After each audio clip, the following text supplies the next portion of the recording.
राम राम। मैं पंडित एस के मिश्र।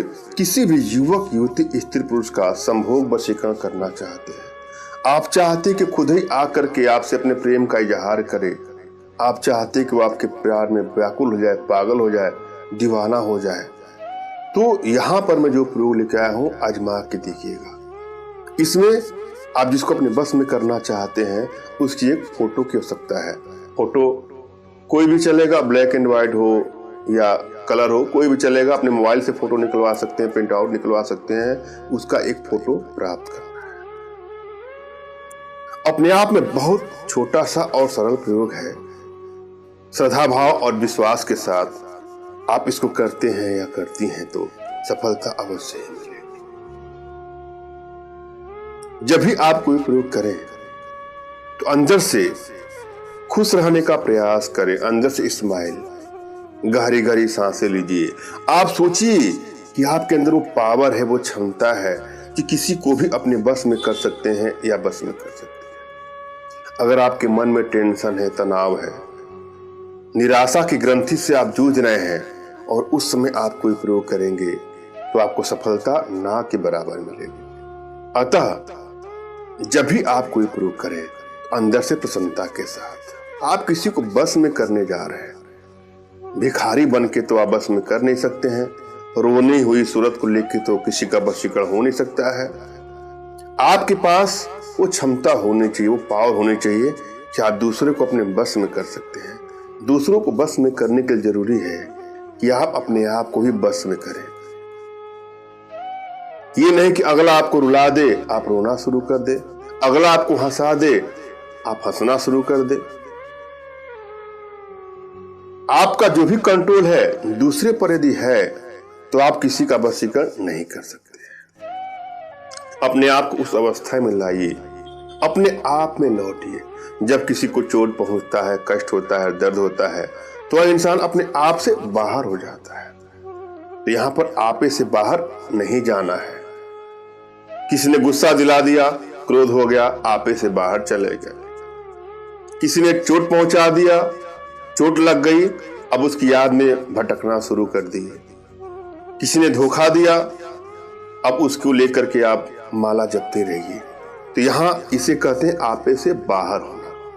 पहले अपने आप को अपने आप में ही लौटना है। अपने आप में आने का प्रयास तमाम योगिक क्रियाओं के माध्यम से की जाती है। हमारे माध्यम से भी आप अपने घर बैठे सीख सकते हैं, लेकिन जरूरी है अंदर से खुशी का भाव, चेहरे पर स्माइल का भाव। उसके बाद कोई प्रयोग करे, देखिए सफलता क्यों नहीं मिलती है। और दूसरा चीज, आप जब भी कोई प्रयोग करने जा रहे हैं तो प्रयोग के प्रति ईमानदारी से विश्वास रखिए। अपने इष्ट पर विश्वास रखना है, अपने आध्यात्मिक गुरुदेव पर विश्वास करना है। फिर सफलता क्यों नहीं मिलेगी। लेकिन एक बात का आपको और भी ध्यान देना है। किसी को ब्लैकमेल करने की नीयत से, चीट करने की नीयत से, हानि या क्षति पहुंचाने की नीयत से कभी कोई प्रयोग का दुरुपयोग ना करिएगा। खासतौर से जो मैं अपने वीडियो के माध्यम से आप लोग को देता हूं। यदि आप लोग का रिश्ता ठीक ठाक चल रहा था और अचानक से अगले के मन में आपके प्रति प्रेम का भाव खत्म हो गया है, वह आपको भाव नहीं दे रहा है, भाव नहीं दे रही है, वह आपसे दूरियां बनाना चाह रहा है या दूरियां बनाना चाह रहा है, वहां इसका प्रयोग करिए। या आप लोग के दाम्पत्य जीवन में कुछ इस प्रकार की समस्याएं आ गई हैं कि एक दूसरे से बात तक नहीं हो रही, प्रेम खत्म होता जा रहा है, तो अपने प्रेम को प्रगाढ़ करने के लिए संभोग वशीकरण का प्रयोग किया जा सकता है। मगर किसी के नैतिक मूल्यों को हानि पहुंचाने के लिए कानून के दृष्टिकोण से कुछ गलत करने की नीयत से अगर आप कोई काम करते हैं तो इसके परिणाम बुरे भी हो सकते हैं। अगर आप कोई प्रयोग करते हैं और आपको सफलता नहीं मिलती है तो हो सकता है कि आपके भीतर वशीकरण पावर के प्रभाव में कुछ कमी हो। अगर आपकी एनर्जी बैलेंस है तो किसी प्रयोग में तुरंत ही आपको सफलता मिल जाएगी। और यदि एनर्जी बैलेंस नहीं है तो आसानी से सफलता नहीं मिलती है। अतः आवश्यकता है अपने एनर्जी को बैलेंस करना। अगर आपको नहीं पता है कि एनर्जी आपकी बैलेंस है कि नहीं है तो अपना तुरंत का खींचा हुआ फोटो भेजिएगा। मैं आप लोग की एनर्जी को रीड करके आप लोग का उचित मार्गदर्शन करूंगा। हम चलते हैं प्रयोग पर। जब भी आप किसी के लिए प्रयोग करने जाएं, किसी को बस में करने जाएं, तो टेलीपैथी का भी आपको अभ्यास करना चाहिए। मैंने बहुत सारे वीडियो टेलीपैथी पर बनाए हैं, जाकर उसको देख लीजिएगा और उसको अपने मन में, हृदय में बिठा लीजिए। सोचिए कि वहां पर ये विराजमान है, बस उसको देखिए। जैसे हनुमान जी ने अपना सीना फाड़ के दिखा दिया कि मेरे दिल में प्रभु राम है, श्री राम है, माता सीता है, और उसी प्रकार से अपने दिल में अगले को बिठा लीजिए। अंदर से खुश मिजाज हो करके, प्रसन्नता के भाव से आप कल्पना करिए कि वह आपके बस में है, वह आपको छोड़ के जा ही नहीं सकता है। आप जैसा चाहेंगे वैसा वो करे। यह कुछ अभ्यास है जो बहुत जरूरी है। हम चलते हैं प्रयोग विधि पर। सर्वप्रथम आपको अपने इष्ट का स्मरण करना है, उनसे मानसिक रूप से मानसिक आदेश और आशीर्वाद प्राप्त कर लेना है। तत्पश्चात अपने आध्यात्मिक गुरुदेव का भी आपको स्मरण करना है और उनसे भी आपको मानसिक रूप से मानसिक आदेश और आशीर्वाद प्राप्त कर लेना है। और यदि आपके पास कोई आपके आध्यात्मिक गुरु नहीं तो बिल्कुल परेशान ना हो। एक गुरु का होना बहुत जरूरी है प्रयोग की सफलता के लिए। अगर आपको लगता है कि आपके पास कोई गुरु आसानी से मिल जाएंगे तो उनसे मानसिक आदेश प्राप्त कर लीजिएगा। फिर भी यदि आप लोग को लगता है कि आपके पास गुरु नहीं है तो परेशान ना होइए।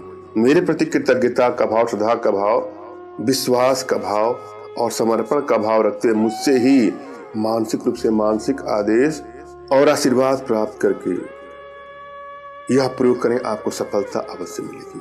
मुझसे मानसिक रूप से मानसिक आदेश और आशीर्वाद प्राप्त करने के लिए कमेंट बॉक्स के नीचे आपको टाइप करना है कि मुझे आदेश दें, और यदि रिप्लाई में मैं आपको हार्ट का सिंबल या साइन देता हूं तो आप समझ जाएगा कि आपको आदेश और आशीर्वाद मिल चुका है। इस प्रयोग को आप कर सकते हैं या कर सकते हैं। कमेंट बॉक्स में वही लोग कमेंट करें जिन्होंने चैनल को सब्सक्राइब किया है। यदि आप लोगों ने सब्सक्राइब नहीं किया है तो सब्सक्राइब कर लीजिएगा। एक बात तमाम भाइयों से, माताओं से, बहनों से कहना चाह रहा हूं कि कृपया हमसे संपर्क करने के लिए व्हाट्सएप पर मैसेज करें। अपना नाम, अपना तुरंत का खींचा फोटो, अगले का नाम, अगले का फोटो, या जो भी समस्या हो साफ साफ लिखिए। तमाम बहनें हैं, माताएं हैं, कुछ भाई लोग हैं, पहले कॉल ही करना शुरू कर देते हैं। नंबर दिया हुआ है, लगते हैं कॉल करने। एक तो उनकी पूरी बात हमसे हो नहीं पाती है, क्योंकि अधिकतर फोन आते हैं, सबके फोन रिसीव नहीं हो सकते हैं। और फोन करने के बाद ही मैं उनसे कहता हूं कि आप व्हाट्सएप का ही प्रयोग करें। अतः सभी लोग से मेरा आग्रह है, नम्र निवेदन है कि कॉलिंग का प्रयोग कम करके व्हाट्सएप पर मैसेज करें। इस प्रयोग में दिन की आवश्यकता नहीं है। एक एक स्टेप को ध्यान से देखिए, सुनिए और समझिए। उसके फोटो पर मैं जो मंत्र दे रहा हूं उस मंत्र को आपको लिखना है और फिर फोटो को सामने रख करके इसी मंत्र से आपको 121 बार जाप करना है और फोटो पर फूंक मारना है। उसके बाद उस फोटो को काले कपड़े में बांध करके अपने पास रख लीजिएगा। इतना करने के बाद होगा चमत्कार, आपकी इच्छाएं पूरी होंगी। मंत्र है ओम ओम ह्रीम, ओम ओम ह्रीम, ओम ओम ह्रीम, HRIM, ह्रीम। इस मंत्र को फोटो पर लिखना है और फिर फोटो पर ही जो है इस मंत्र को जाप करते फूंक मारना है और उसको काले कपड़े में बांध करके अपने पास रख करके देखिएगा चमत्कार। वह आपके पास आना चाहेगा, यह पास आना चाहेगा। मैंने अब भली बात समझाने का प्रयास किया है, आशा है आप लोग के समझ में आया होगा। फिर भी यदि आप लोग के जीवन में कुछ इस प्रकार की समस्या है या जीवन से जुड़ी कोई भी समस्या हो, किसी प्रकार की कोई आर्थिक समस्या, मानसिक समस्या या शारीरिक समस्या हो, तो बिल्कुल निराश ना हो। अपना तुरंत खींचा फोटो हमारे व्हाट्सएप पे मैसेज करें। मैं आप लोग की एनर्जी को रीड करके आप लोग का उचित मार्गदर्शन करता सकता पढ़ने पर अपने भारतीय विद्याओं के माध्यम से आप लोग का उचित समाधान भी करूँगा। धन्यवाद। राम राम।